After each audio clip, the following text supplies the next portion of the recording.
ฉามิอิติปิโสภะคะวะอะระหังสัมมาสัมพุทโธวิชชาจรณะสัมปันโนสุขโตโลกวิทูอนุตตโรปุริสธรรมสารถิสัทธาเทวมนุษย์สนังพุทโธภควาติยันตุนิมิตตังอภมังคลัญจาโยจะมนาโปสกุณสัสสะโทปาปะกะโหตุสุปินังอกันตังพุทธานุภาเวนะวินาศเมนตุสวากขาโตภควตาธัมโมสันติติโกอากาลิโกเอหิปัสสิโกโอปัญญิโกปัจจัตตังเวทิตาโพวินยูหิติยันตุนิมิตตังอวมังคลัญจาโยจะมานาโปสกุณสัสสะโทปาปะกะโหตุสุปินังอกันตังธัมมานุภาเวนะวินาศเมนตุสุปฏิปันโนภะคะวะโตสาวกสังโฆอุจุปฏิปันโนภะคะวะโตสาวกสังโฆยายะปฏิปันโนภะคะวะโตสาวกสังโฆสามีจิปฏิปันโนภะคะวะโตสาวกสังโฆยะติทังจัตตาริปุริสยุคานิอัตตาปุริสปุคลาเอสะภะคะวะโตสาวกสังโฆอาหุนายโยปาอุนายโยทักขินายโยอัญชลีกรณิโยอนุตตรังปุญญาเกตังโลกัสสาติยันตุนิมิตตังอวมังคลัญจาโยจามนาโปสกุณสัสสะโทปาปะกะโหตุสุปินังกะกันตังสังฆานุภาเวนะวินาศเมนตุวิปัสสิสานามัตโตจักขุมันตัสสะสิริมัตโตสิกขิสปินามัตโตสัพพุตานุกัมปิโนเวสปุสานามัตโตนะหัตถกัสสะตปัสสิโนนะมัตโตกักกุสันตัสสะมาราเสนะปมัตติโนโกนากัมมนัสสะนะมัตโตปมนัสสะวุสิมัตโตกัสสะปัสสะนะมัตโตวิปมุตตัสสะสัพพทิอังคีรสัสสะนะมัตโตสักยปุตตัสสะสิริมัตโตโยอิมังธัมมเทเสสิสัพพทุกขปนุตนังเยจาปินิพุตตาโลเกยถาพุตังวิปัสสิสุงเตชนะอภิสุนามะอันตาวิตัสสารธาหิตังเทวมนุสสนังยังนมัสสันติโคตมังวิชาจรณะสัมปันนังมะอันตังวิตัสสารทัง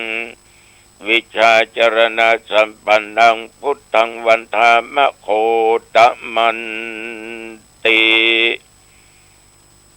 ยะโตหังภคินีอริยยะชาติยาชาโตนาปิชานามิสันจิจาปนังชีวิตาวโรเปตาเตนะสัจเจนะโสติเตโอตุโสติกัปปะสะโอชังโกสติสังกโตธัมมนังวิจโยตถา วิริยมปิติปัสสติโพชฌังคาจะตถาปเรสมาตุเปกโพสังคาสัตเตเตสัพพทักษินามุนินาสัมมตกตาภาวิตาภาหุลิกตาสังวัตตันติอภิญญายานิพพานายาจะโพธิยาเอเตนะสัจจวัชเชนะโสติเตโอตุสัพพทา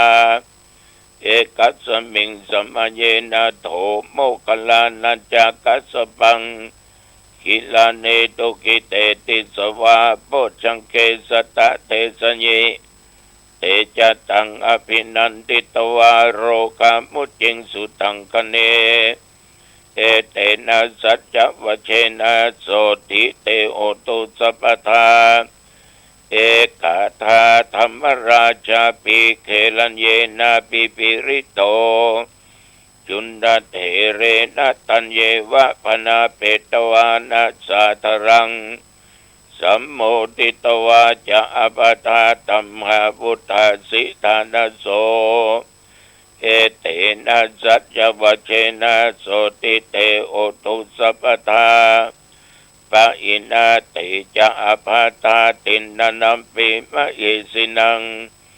มัคคะอัตตกิเลสาวะปัตตานุปติตมะทังเอเตนะสัจจวัชเชนะโสติเตโอตุสัพพทาสิริติติมติเตโชชยติมะอิติมะอากุณาปริมิตาปุญญาติกรัสสะสัพพันตรายานิวารณาสัมมาทัสสะภะคะวะโตอะระหะโตสัมมาสัมพุทธัสสะตวัตติงสมหาปุริสลักขณานุภาเวนะอาสิตยานุปยัญชนะนุภาเวนะอัตถุตระสตะมังคลานุภาเวนะฉัพพันนลังสีนยานุภาเวนะเจตุมลานุภาเวนะทัสสะปาลมิตานุภาเวนะทัสสะอุปปาลมิตานุภาเวนะทัสสะปรมัตถปรมิตานุภาเวนะศีลาสมาธิปัญญานุภาเวนะพุทธานุภาเวนะธัมมานุภาเวนะสังฆานุภาเวนะเตชานุภาเวนะอิทานุภาเวนะภาลานุภาเวนะยายะธัมมานุภาเวนะจตุลสิติสาสะธัมมกันธานุภาเวนะนะวโลกุตระธัมมานุภาเวนะอัตถังกิกัมมคานุภาเวนะอัตตสัมมาปัฏฐญานุภาเวนะชลปิญญานุภาเวนะจตุสัจจญาณานุภาเวนะ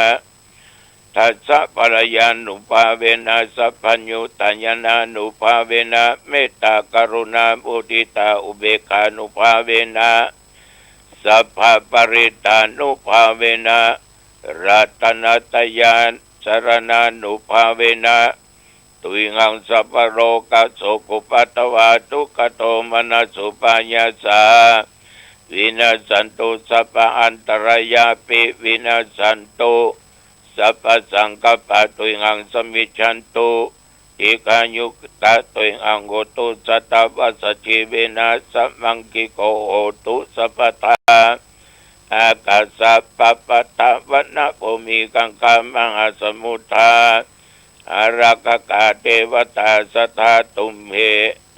อนุรักขันตุสักกะตัวพุทธรัตนังโอสตังอุตตมังวลังอิตังเทวมโนสานังพุทธเตเชนะโสตินานัสสันตุปัตตวาสเปตุขาภูปัสเมนตุเตสักกะตัวธัมมรัตนังโอสตังอุตตมังวรังปริลาอุปสมนังธัมมเตเชนะโสตินานัสสันตุปัตตวาสเปพยาวุปัสเมนตุเตสักกะตัวสังฆรัตนังโอสตังอุตตมังวรังอาหุนายังปาหุนายังสังฆเตชนะโสตินา นัสสันตุปัตตวาสัพเพโรกาวูปัสเมนตุเตภวตุสัพพมังคลังรักขันตุสัพพเทวตาสัพพพุทธานุภาเวนะสัทธาโสติภวันตุเตภวตุสัพพมังคลังรักขันตุสัพพเทวตาสัพพธรรมานุภาเวนะสัทธาโสติภวันตุเตภวตุสัพพมังคลังรักขันตุสัพพเทวตาสัพพธรรมานุภาเวนะสัทธาโสติภวันตุเต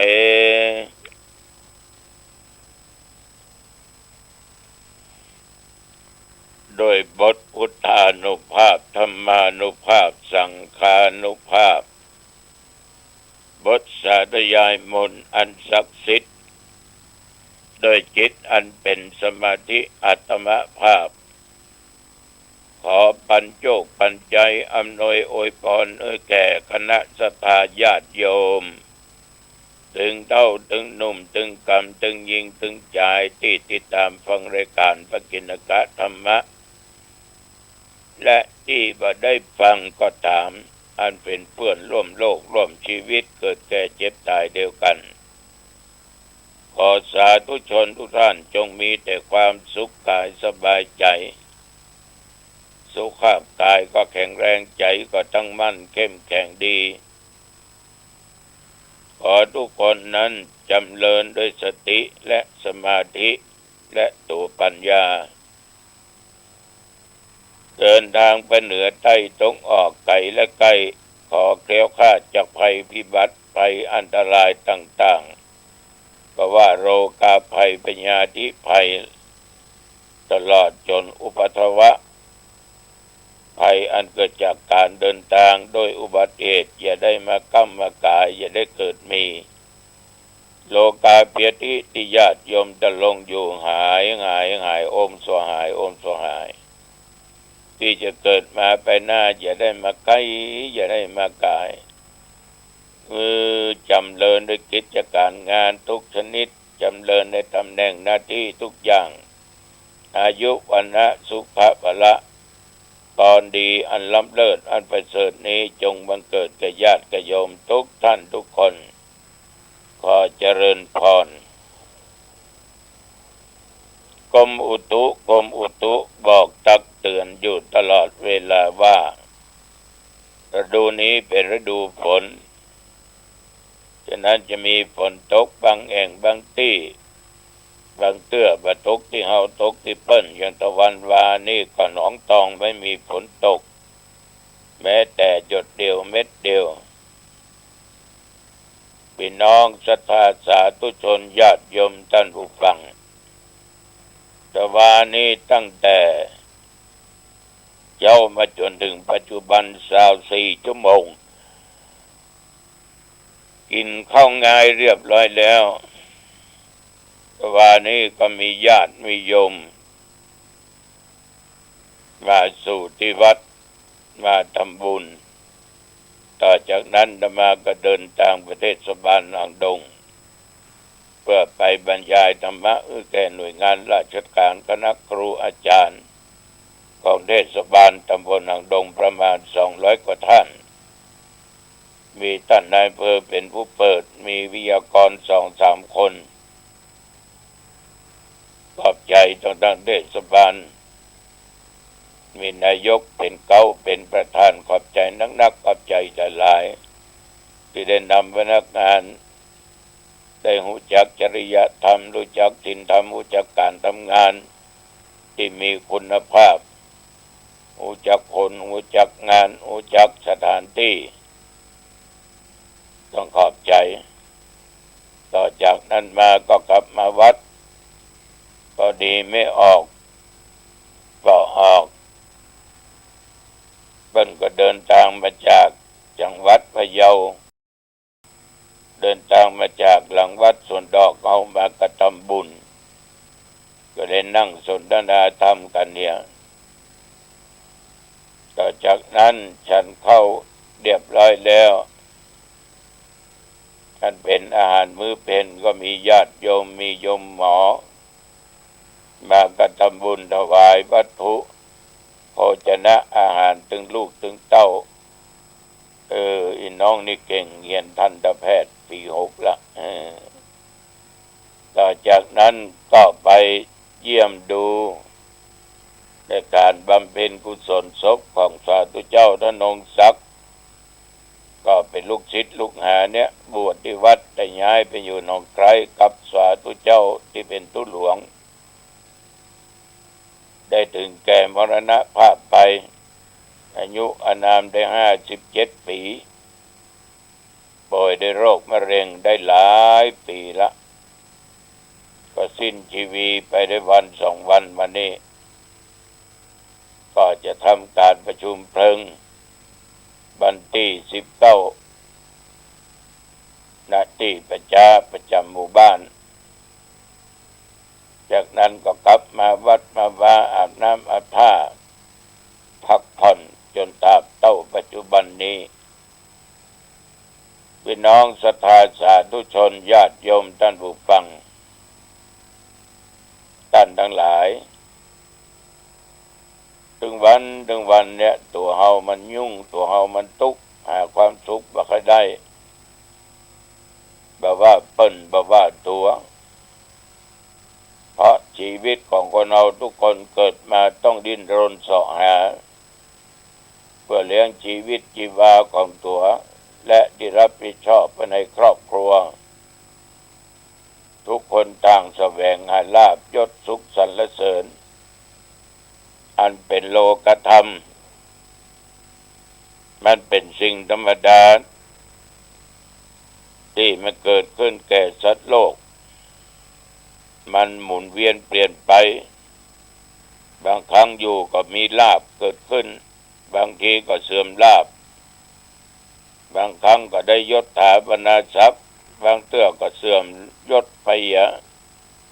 บางครั้งอยู่ก็มีความสุขบางครั้งก็เกิดเป็นความทุกข์บางเตื้อไปที่ไหนไปก็อวดอ้างยกยอปอปั้นบางเตื้อก็โดนเปิ้นติฉินนินทาเล่าหน้าเจ้าขวนสิ่งเหล่านี้ญาติโยมมันก็เป็นอารมณ์เหมือนกันมันเป็นอารมณ์เพราะมันบ่เที่ยงแท้บ่แน่บ่นอนมีการเปลี่ยนแปลงถ้าเปลี่ยนไปเมื่อใดมีทั้งอารมณ์ที่ชอบอารมณ์ที่บ่ชอบอารมณ์ที่ชอบเอาห้องว่าอิทธารมณ์อารมณ์ที่น่าปรารถนาอยากจะให้เกิดอยากจะมีกับตัวกับตนก็เป็นต้นว่าลาภจะลาภงัวลาภควายนะอยากได้เงินได้ของได้ได้ทรัพย์สมบัติต่างๆนานาอยากอยู่เย็นเป็นสุขอันนี้ก็ทุกคนปรารถนาแล้วก็อยากมียศมีตำแหน่งมีหน้าที่อยากเลื่อนขั้นแล้วก็อยากเปิ้นสรรเสริญไปเหนือใต้ตรงออกเปิ้นเคารพยกย่องเคารพบูชามันเป็นสิ่งที่ถูกอกถูกใจมันเลยเป็นอิทธารมณ์เป็นอารมณ์ที่ปรารถนาเหมือนกันทุกผู้ทุกคน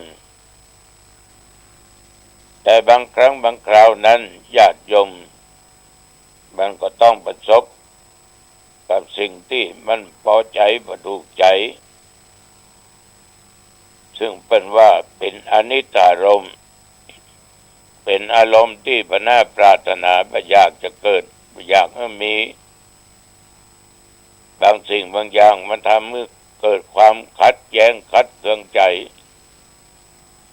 เช่นว่าเสื่อมจากลาภเคยได้แล้วก็ไม่ได้ครอบครองมาเป็นของตัวตนที่เที่ยงแท้แน่นอน2ยศถาบรรดาศักดิ์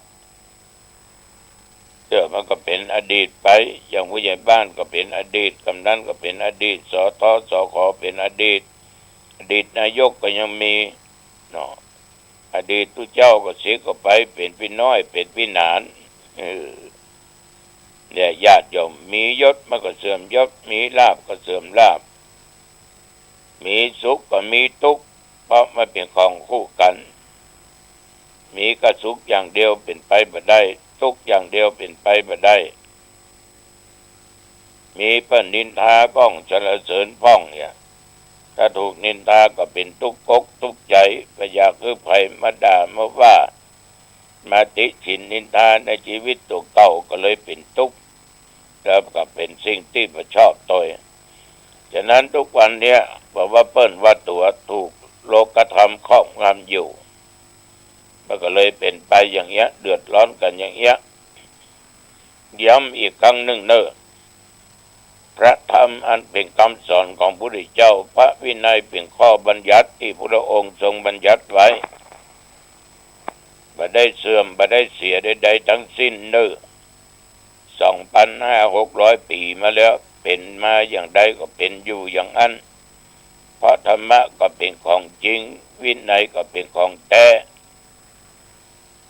บางด้านบางคนก็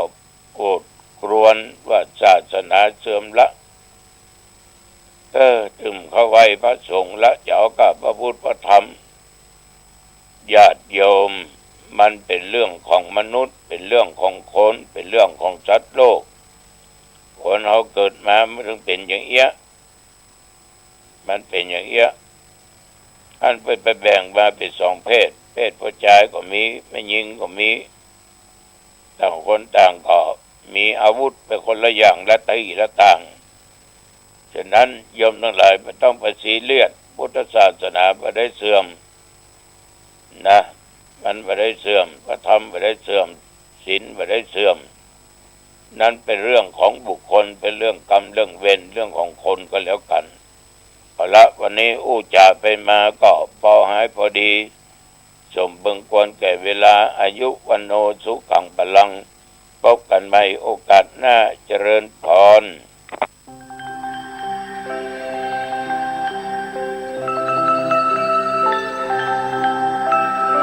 พระธาตุมหัศจรรย์แห่งพระพุทธศาสนาพระพุทธศาสนาเป็นศาสนาแห่งสัจธรรมมีหลักธรรมคำสอนที่สามารถปฏิบัติให้รู้ตามเห็นจริงได้การบรรลุธรรมในพระพุทธศาสนานั้นบรรลุที่ใจไม่สามารถจะแสดงออกให้ผู้อื่นเห็นได้แต่มีอยู่สิ่งหนึ่งซึ่งสามารถที่จะเป็นหลักฐานพยานแห่งการบรรลุธรรมในทางพระพุทธศาสนานั่นก็คือพระธาตุคำว่าพระธาตุนั้นเป็นคำกลางๆเรียกใช้แบบรวมๆดังนั้นจึงมีการแยกประเภทของพระธาตุออกเป็น2ระดับคือของพระบรมศาสดาสัมมาสัมพุทธเจ้าเรียกว่าพระบรมสารีริกธาตุ